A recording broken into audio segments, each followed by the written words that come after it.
Cellular booster maker weBoost is out with a new kit for its Drive Reach series of boosters, which have long been a top pick here at the Mobile Internet Resource Center. The new kit is called the Drive Reach RV2. Now, what's different about this? Well, there are a few things. We'll go over the details after the break.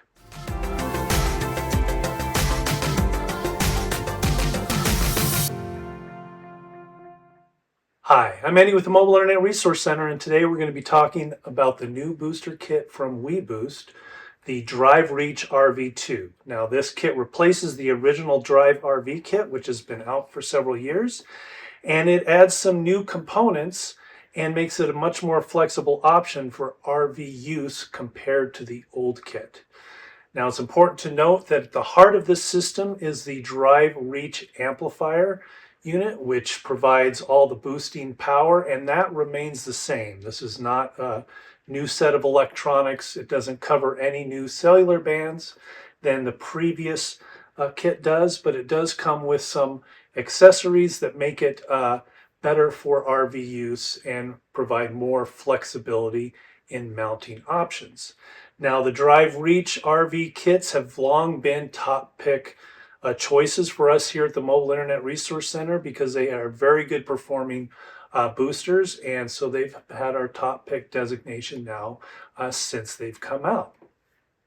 Now, what's different about this kit is that some of the components have been changed slightly and others have been replaced, and there are also new components added.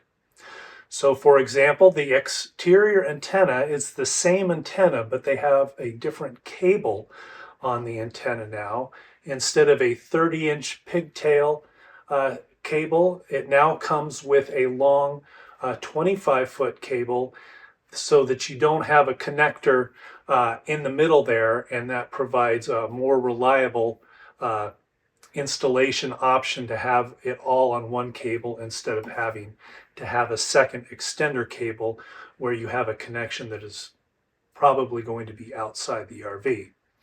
Another major change is they have a new interior antenna. Previously, the kit had what we called the desktop antenna, which was a little tower that you could sit on a flat surface that would provide the boosted signal in the interior of your RV.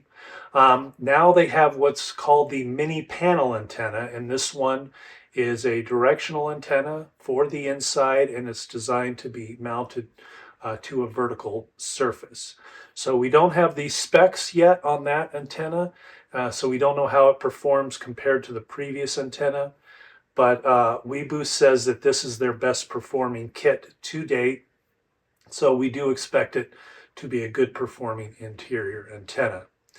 Now, the other major changes with this kit all revolve around the installation process.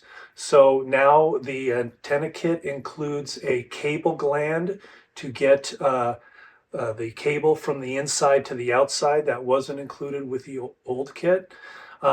Additionally, it has a new mount, not exactly new. It's now using the same mount as the Overland kit, which is an articulated mount that can be vertical, or you can rotate it 180 degrees in either way.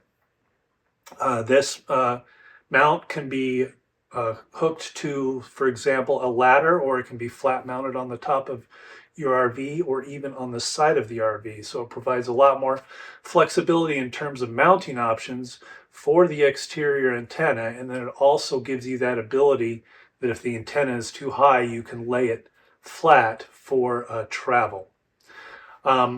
Other than that, the booster is again the same, and the performance of the outside antenna is also going to be the same, even though the cable for that antenna is different. So with these new additions that allow more flexible mounting options as well as the cable gland, the price has gone up to $549 from $519 for the new RV Drive Reach 2 kit. And the original Drive Reach RV kit has been retired, though you may still be able to find that with some vendors until they go out of stock. So if you have any questions about the new weBoost kit, or cellular boosters in general, please leave a comment below and we'll answer as best we can. Additionally, we do have a full guide on cellular boosters, which has information on both the advantages and disadvantages of cellular boosters, and that's really important to consider because with modern cellular networks, boosters aren't quite as useful as they once were. So before spending the money on a cellular booster, you really want to do your research and make sure that that is going to be the right signal enhancing choice for you.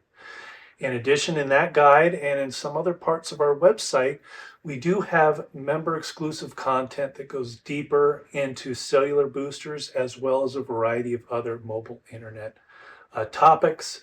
We do have a staff of experts that answer questions for our members in our forums, and there are a lot of other benefits to membership. So if membership is something you're interested in, if you are reliant on mobile internet and need the best and most accurate information, then we encourage you to take a look at our membership program and consider joining. We have more information in the description below. So that does it for today. Stay connected, take care, and we'll see you next time. These videos are brought to you by our premium members, our mobile internet aficionados. They make it possible for us to track this news and create these videos. If you like this video, please give it a thumbs up, leave a comment, subscribe to our channel, or better yet, consider becoming a member yourself.